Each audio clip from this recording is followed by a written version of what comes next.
Praise Lord, hallelujah. ഇന്ന് ദിവസം യോഹന്നാൻ 8:12 തിരുവചനത്തിലൂടെ ഈശോ നമ്മോട് സംസാരിക്കുകയാണ്. യേശു വീണ്ടും അവരോട് പറഞ്ഞു, ഞാൻ ലോകത്തിൻ്റെ പ്രകാശമാണ്. എന്നെ അനുഗമിക്കുന്നവൻ ഒരിക്കലും അന്ധകാരത്തിൽ നടക്കുകയില്ല, അവന് ജീവൻ്റെ പ്രകാശമുണ്ടായിരിക്കും. പ്രിയപ്പെട്ടവരെ, ഇന്നത്തെ തിരുവചനത്തിലൂടെ നമുക്ക് കാണുവാൻ സാധിക്കും, ഈശോ നമ്മോട് പറയുകയാണ്, ഞാൻ ജീവൻ്റെ പ്രകാശമാണെന്ന്. അവൻ ഒരിക്കലും അന്ധകാരത്തിൽ നടക്കുകയില്ലെന്നാണ് വചനത്തിലൂടെ നമുക്ക് കാണുവാൻ സാധിക്കുന്നത്. എന്തുകൊണ്ടെന്നാൽ ജീവൻ്റെ പ്രകാശമായ ഈശോ നമ്മുടെ കൂടെയുള്ളത് കൊണ്ട്. വചനം നമ്മോട് പറയുകയാണ്, പ്രിയപ്പെട്ടവരെ, യേശു വീണ്ടും അവരോട് പറഞ്ഞു, ഞാൻ ലോകത്തിൻ്റെ പ്രകാശമാണെന്ന്.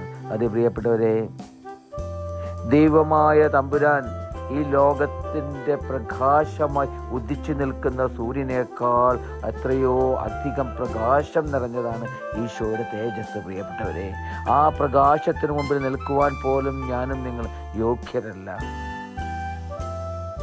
ആ കത്തി ജ്വലിച്ചു നിൽക്കുന്ന ഈശോയുടെ മുമ്പിൽ അവിടെ നിന്ന് പറയുന്നത് ഇങ്ങനെയാണ്, പ്രിയപ്പെട്ടവരെ, എന്നെ അനുഗമിക്കുന്നവൻ ഒരിക്കലും അന്ധകാരത്തിൽ നടക്കുകയില്ല എന്ന്.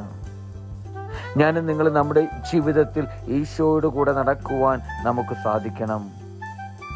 ആ ഈശോയാകുന്ന പ്രകാശത്തെ സ്വീകരിച്ചുകൊണ്ട് ഹൃദയത്തിൽ ഏറ്റെടുത്തുകൊണ്ട് നമ്മുടെ കാലടികൾ അതിന് പിന്നാലെ പോകുമ്പോൾ ഞാനും നിങ്ങളും ഒരിക്കലും അന്ധകാരം നിറഞ്ഞ വഴിയിലേക്ക് പോകുവാൻ ഇടവരുകയില്ല. പ്രിയപ്പെട്ടവരെ, അന്ധത നിറഞ്ഞ നമ്മുടെ ജീവിതത്തിൽ നിന്നും ഒരു വിടുതൽ ലഭിക്കുകയാണ് നമുക്ക് ഈശോ എന്ന പ്രകാശം നമ്മുടെ ഉള്ളിൽ വസിക്കുമ്പോൾ. ആ പ്രകാശത്തെ കേന്ദ്രീകരിച്ച് ഞാനും നിങ്ങളും യാത്ര ചെയ്യുമ്പോൾ, പ്രിയപ്പെട്ടവരെ, വചനം പറയുന്നു, അവന് ജീവന്റെ പ്രകാശമുണ്ടായിരിക്കുമെന്ന്.